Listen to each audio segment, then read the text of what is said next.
Well, I think we have to take a step back and first, before we even jump into, oh, I want to create videos, I want to create content, you have to really go through a series of questions. And I think especially now in the age of AI, where the barrier to entry is so low that it's so much noisier out there. So the idea of just creating content to create content no longer works, because you really have to find a niche or an angle where you actually stand out.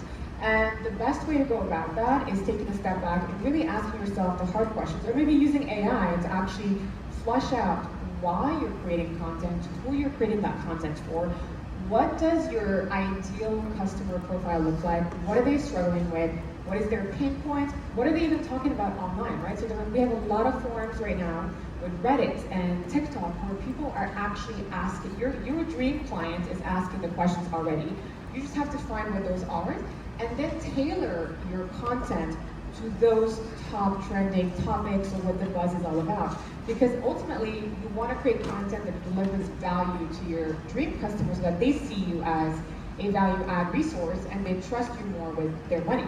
So before you think about, okay, I need to post X amount of videos on Instagram and this many LinkedIn posts, why am I doing it?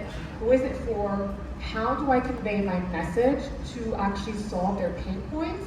And then take that as your strategy and use AI to flush it down into a content plan or a much more fleshed out content strategy with scripts and also which channels you should be on. Obviously, we don't want to always be in everywhere because you have a dream client that probably uses one main channel to really engage with, and maybe that's where you should start if you're a novice at this.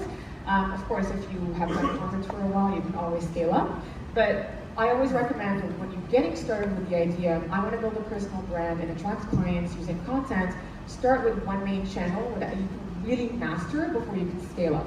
Yeah, I love that. And I think narrow your focus rather than trying to do 5 things and then, like none of them really well. So somebody's like, hey, why aren't you doing LinkedIn? Why aren't you doing this? And I'm like, because I've narrowed my focus to Instagram and Facebook. And the only reason Facebook is because it's connected. You can, with one post, you get both. And you can always repurpose too. I yes. think once you've seen, at least for me, this is what I do. A lot of the content that I turn into reels are actual LinkedIn posts that really engaged already with my audience on LinkedIn, and I turn them into scripts immediately. Because repurposing is a really great way to scale your content without always having to reinvent the wheel. And I always say you don't need more ideas. You don't need more topic ideas. You don't need more things to talk about. You just need more ways of turning your main message into multiple formats and multiple angles. And now with AI, it's so easy to do that. You're able to find tools that are going to take one core idea, and this is also how we built Bookable, is you take one core idea and then you basically turn it into 30 days worth of content across multiple channels with just one prompt. And so you're able to really scale your message without scaling your efforts.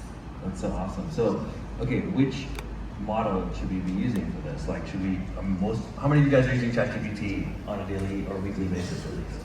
So majority is the room. How many are using Claude? So not many at all. Okay, so I prefer Claude. Claude. Okay, like for writing and helping me refine my thoughts. I feel like it's way better with creative writing. Is that just is that just anecdotal? Is that just my experience, or would you say Claude's better? I do, and also we use Claude as one of our main default model on Bookable because it is the best with prose and it's just really great. Also very in-depth. I think, I'm sure if you guys are already using ChatGPT and that's kind of the main model everybody's deferring to, it's very surface level at times. And you can compare and contrast for yourself. Use the same exact prompt, put it on ChatGPT, and then put the same prompt on Claude. You'll see how big of a difference there is in terms of the meat of the content and the in-depth it goes in. So I 100% recommend Claude for anything long form. Even emails, I defer to, email newsletters, not just emails on a day-to-day basis, but email newsletters.